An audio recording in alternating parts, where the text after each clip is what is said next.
If you're wondering what's happened so far in Mississauga real estate this year, then you've found the right video. Stick around, we're going to dive into the numbers right now. Looking at condo apartments, the average price in January being almost $530,000.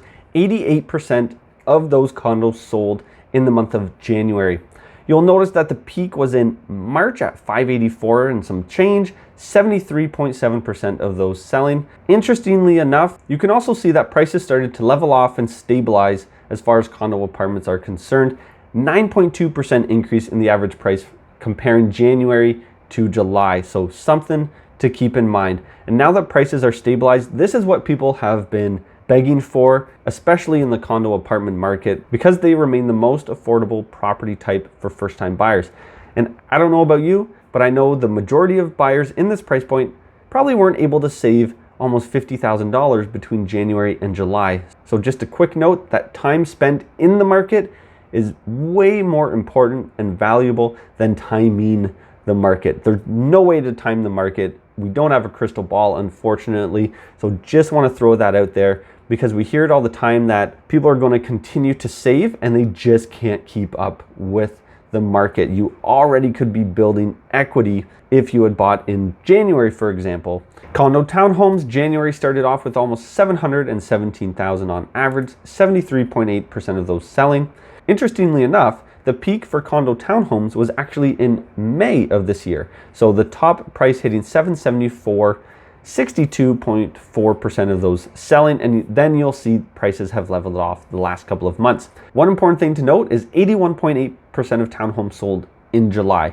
Chances are the prices are going to continue to rise in the next couple of months simply due to supply and demand. Obviously, there's huge demand. When you have that mixed with our low inventory, you're going to start to see prices increase. Overall, from January to July, 6.8% increase when comparing those 2 months. Moving on to Freehold Townhomes.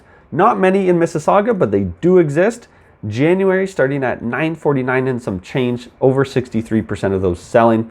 You'll notice the peak actually in July at $994, almost $995,000 for a freehold townhome. Overall, that gives us a 4.8% increase comparing January to July. But you can see the fluctuation in those price points. Nothing too crazy. And you'll see the lowest price point at $928 in June, causing big demand, bringing the price point to almost $995 in July. Moving up to semis, we start the year off with almost $945 in January, 67% of those selling.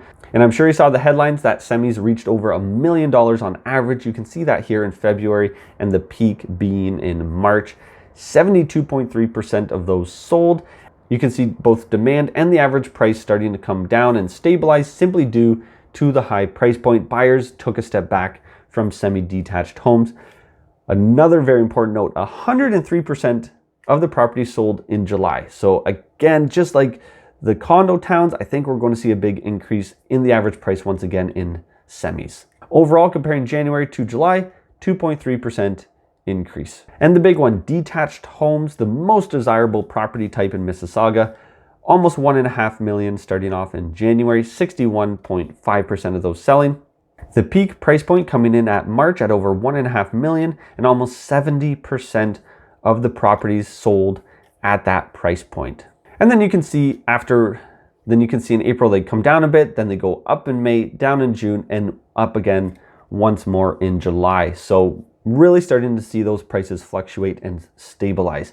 Overall, comparing January to July, detached homes saw a 6% increase. And that's what's happened so far this year in Mississauga real estate. Be sure to like, subscribe, and share with anyone who you think will enjoy this content. Thank you so much for watching. If you have any questions, leave them in the comments below. I'll be happy to get back to you. And if you're thinking about buying, selling, or investing in real estate, be sure to reach out to me directly.